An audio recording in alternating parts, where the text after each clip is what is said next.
Macron está jugando a la ruleta rusa. Sí, un juego temerario en el que podría perderlo todo. Suena irónico. La ruleta rusa. Hablar de Rusia es una pesadilla para Macron. Y es que Rusia es su mayor obsesión. La derrota en las elecciones europeas, amigos, ha dejado a Macron con los crespos hechos.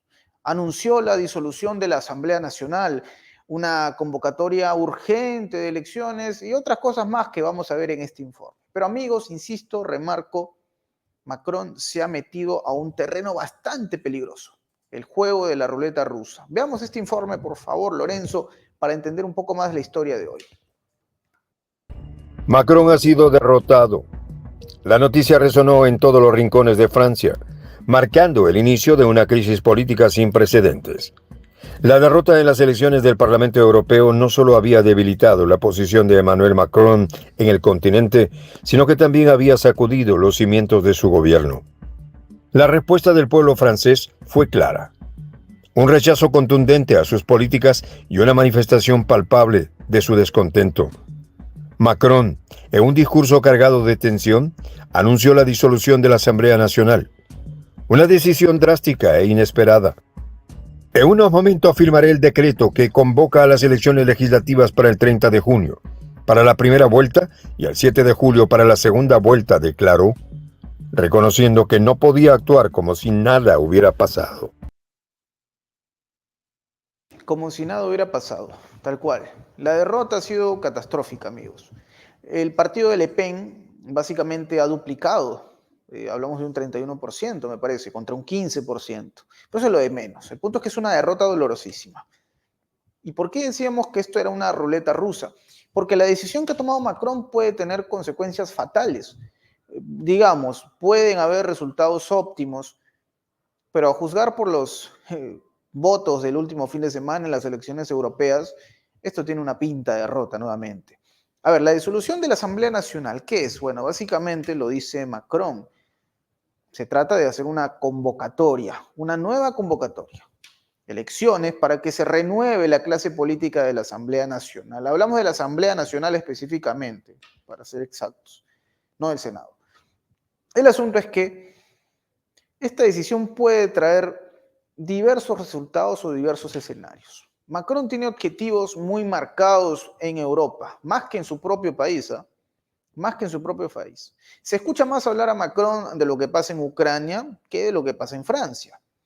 Por lógica, esta reestructuración que según Macron va con la necesidad de sentir que es una Asamblea Nacional legítima y que entre otras cosas también tiene que ver con el respeto de los ciudadanos franceses a quienes están, digamos, ejerciendo sus funciones en la Asamblea Nacional, va con el propósito de hacer una reestructura para cumplir objetivos que tienen que ver, entre otras cosas, con el conflicto. ¿Sí? Sabíamos, y lo hemos observado detenidamente en las últimas semanas, que había una oposición marcada a Macron.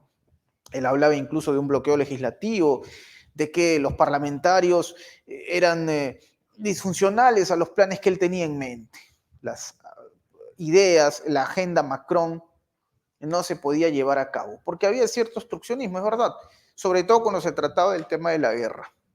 Y más aún cuando se discute la posibilidad de que Macron envíe tropas a Ucrania, que ya hablaremos de eso, porque uno se preguntaría qué propósito o qué rol va a jugar la Asamblea Nacional en un escenario como ese. Vamos a hablar de eso, pero insisto, un peligroso juego el de Macron, un cambio rotundo, busca renovar la Asamblea Nacional, dice él, para demostrar que hay legitimidad del pueblo francés. Una Asamblea Nacional renovada, me pregunto yo, ¿le dará legitimidad a Macron? ¿Los nuevos integrantes van a estar del lado de Macron y su plan guerrerista? A no ser de que se trate de una jugada bastante, ¿cómo decirlo?, corrupta, sucia, que se trabaje bajo la alfombra, cosa que entiendo no debería pasar en Francia. Macron está lanzándose una piscina a ojos cerrados, una piscina que puede tener agua como que podría no tener agua. El resultado puede ser catastrófico. La derrota de ayer en las elecciones europeas podría ser nada comparado a una nueva derrota en la Asamblea Nacional. Claro, Macron va a seguir siendo presidente. Eso no está en discusión. Y hasta dirán algunos de repente que esto puede ser una medida dictatorial. Constitucionalmente hablando, es una medida que se adapta, pero también tiene ahí algo a debatirse, ¿no? Hay algo a debatirse sobre la postura que ha tomado Macron. Pero vamos a hablar de eso más adelante. Continuemos, por favor, con el informe que está buenísimo, Lorenzo. El movimiento desesperado reflejaba la gravedad de la situación, con Macron admitiendo que el resultado obtenido por su partido no era un buen resultado para los partidos que defienden Europa. La ultraderechista agrupación nacional liderada por Marine Le Pen había obtenido un triunfo rotundo, casi duplicando los votos del partido gobernante de Macron, Renacimiento. Los sondeos mostraban a RN con un 31.5% de los votos, mientras que Renacimiento apenas alcanzaba el 15.2%. El Partido Socialista, en tercer lugar, tenía el 14% de los apoyos. Marine Le Pen no tardó en celebrar esta victoria histórica, declarando que cuando el pueblo vota, el pueblo gana. Bueno, el pueblo gana efectivamente cuando el pueblo vota, o viceversa. Yo me pregunto si es que en realidad el voto de las elecciones europeas va a marcar algo impactante, porque estamos hablando de una derrota para Francia, pero digamos que el núcleo se mantiene de los pro-guerreristas. Y la pregunta que yo me hago es sobre lo que dijo Macron. Él dice, habla de una votación para salvaguardar a la Europa. Bueno, yo creo que la Europa guerrerista es lo que creo yo, es la interpretación que no hace Macron, pero que le hace honor, ¿sí? Pero bueno, hablemos un poco más de un asunto que está por ahí, digamos, merodeando, porque desde luego no podemos dejar de relacionar la derrota de Macron con el efecto Rusia, la guerra.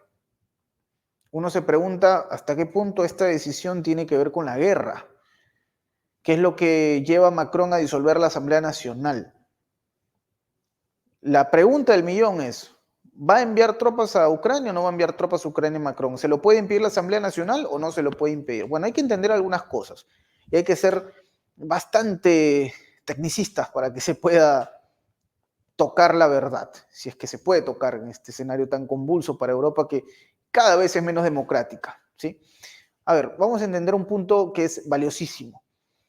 Macron, por sí mismo, como mandatario, las competencias le permiten, sí, enviarle tropas o misiones militares. Tiene la facultad de hacerlo. O sea, Emmanuel Macron tendría que informar previamente al Parlamento sobre esta decisión de enviar tropas a Ucrania. Eso está claro. El punto que acá puede dar un vuelco a la historia es que la permanencia de estas tropas, y esto está en el artículo 35 de la Constitución de Francia, por cierto, el punto es que para que estas tropas permanezcan más de 4 meses, tiene que haber una aprobación del Parlamento.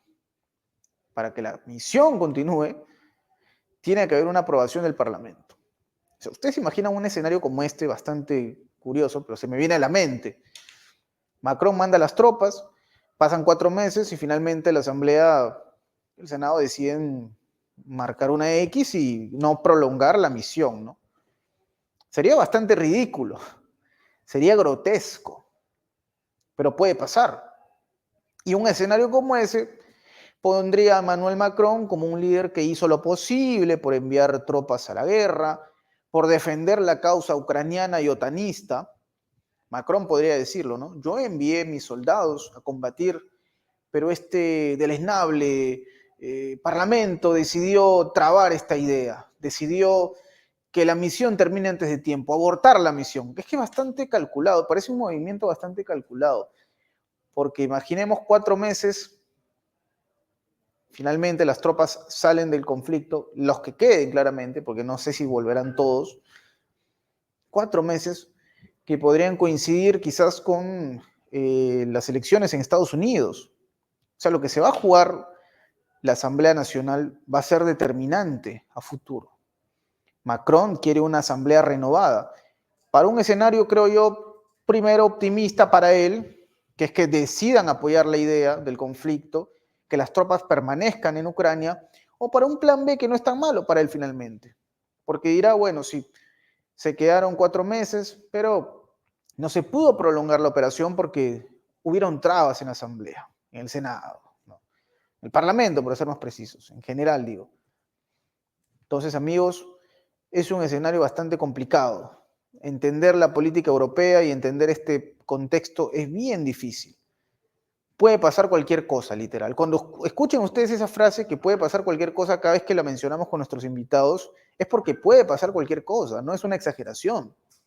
Estos señores están mal de la cabeza, ¿sí? Pero bueno, sigamos viendo porque creo que el informe nos quiere contar algo más, Lorenzo. Nos quiere contar algo más, quiere contar cuál es el resultado de toda esta locura. ¿Quiénes pagan los platos rotos? Por favor, sigamos con el contenido. Las sanciones impuestas a Rusia en respuesta a la situación en Ucrania habían tenido un efecto boomerang, perjudicando a las empresas francesas y aumentando los costos de energía para los ciudadanos. El pueblo francés, cansado de las promesas incumplidas y las políticas fallidas, decidió que era momento de un cambio. Marine Le Pen y su partido supieron capitalizar este descontento. Su campaña se centró en temas claves como la migración, el poder adquisitivo y la seguridad nacional, resonando con un electorado que se sentía abandonado por las élites políticas. Bueno, la verdad, amigos, que le hicieron bastante fácil la tarea a Le Pen, ¿no? O sea, ser opositor de Macron debe ser muy sencillo en Francia, por las decisiones que toma, tan equivocadas. Y hablaba mucho, y en este informe hago énfasis, sobre los efectos, el daño que se siente en la población. Es importante encontrar ese punto. Analicemos algunas vertientes. A ver, por ejemplo, hay temas que sí tienen que ver con aumento de precios. En el sector energético, los precios de la energía. Bueno, Francia, como otros países de Europa, y esto no es una novedad, dependían en gran medida del gas natural y el petróleo ruso. El conflicto lo que hizo fue simplemente colocar un tapón, ¿no? Con estas medidas, con estas sanciones, Francia se vio en la necesidad de buscar otras fuentes, alternativas. Desde luego, corta suministro de gas natural y petróleo a Rusia, o de Rusia, se agolpan las naciones europeas en otras fuentes y esa mayor demanda obliga a que el costo sea más, digamos, pronunciado, ¿no? Sentido común. ¿Te imaginas, por ejemplo, tú que estás viendo este informe, una familia en París que normalmente pagaba 100 euros al mes por la calefacción y la electricidad? Bueno, probablemente después de las sanciones su factura ahora sea de 150 euros. Costos adicionales por importación de gas de otros países que no contemplaban un contrato. Entonces, insisto, es un tema de sentido común. Ahora, hablemos también de lo que son la escasez de ciertos productos alimenticios, ¿no? O sea, Rusia y Ucrania, vamos a decirlo así, son grandes exportadores de cereales como el trigo y el maíz. Y si están en conflicto, desde luego, si una de las partes, que es Ucrania, es donde se está desarrollando el conflicto, y la otra, que es Rusia, está siendo bloqueada sistemáticamente, habrán efectos, habrán daños colaterales. Las sanciones y el conflicto interrumpieron el suministro, eso está claro, y han causado escasez, han causado un aumento de precios de estos productos en Francia. Vamos a poner un ejemplo puntual, una panadería en Lyon. El otro día conversaba con un buen amigo que vive en Francia, me dice, el baguette ha subido de 1 euro a 1,40. Puede parecer un chiste, puede parecer algo mínimo, pero es un costo adicional. El costo de la harina aumenta, ¿sí? Aumentó el costo de la harina, aumentó el precio del baguette. Ajá. Y esto que no hablamos de lo que pasa en los supermercados, porque desde luego, si nos basamos en esta escasez de productos, sabrás que cuando vas a un supermercado no encontrarás la misma cantidad que encontrabas antes. Habrán ciertas limitaciones. Hablamos de productos a base de cereales, ¿no? Y cómo no recordar, por ejemplo, en el tema del trigo, ¿no? Desde el conflicto, Francia ha tenido que buscar otras fuentes. Alemania ha sido una de ellas, ha sido también Bélgica, Italia, pero En el caso de Alemania, comparado los precios de los trigos, Alemania, que es miembro de la Unión Europea nada menos, qué casualidad, el costo por tonelada es de un 10% adicional. Es información que está documentada, comparado el precio del trigo ucraniano con el trigo alemán. Entonces, alguien está haciendo un negocio redondo. Y ojo, no olvidemos también otro factor clave, que son las exportaciones. Porque Francia tiene industrias exportadoras. Francia exportaba productos a Rusia, productos de lujo, productos vinculados al sector automotriz, agrícolas. Esta reducción de ventas, esta restricción comercial ha traído efectos. Por ejemplo, en Bordeaux probablemente una empresa vinícola que exportaba el 20% de su producción a Rusia, ahora va a tener que afrontar una dificultad buscando nuevos mercados para sus vinos y probablemente reducirán sus ingresos. Esto lo llevará a despedir a algunos trabajadores o reducir su producción. Entonces el efecto está ahí, el daño ya está hecho y es palpable y lo siente un ciudadano de a pie. No es solamente retórica, es puntual. Son decisiones, amigos, para las que no hay nombre. O de repente sí lo hay. Cinismo, tal vez sea la palabra. No lo sé. Déjenme, por favor, se los pido en sus comentarios, ¿qué opinión les merece todo esto? Macron jugando la ruleta rusa, mientras los franceses le dicen en su cara pelada, nos cansamos de ti, Emmanuel Macron. Se lo hubieran dicho antes, tal vez, en las elecciones, pero bueno, el daño ya está hecho. Amigos, mi nombre es Enzo Anchante, esto es Prensa Alternativa, nos vamos a reencontrar probablemente en otro informe, hablando un poquito más a profundidad de estos asuntos. Conmigo será hasta una próxima oportunidad. Hasta pronto.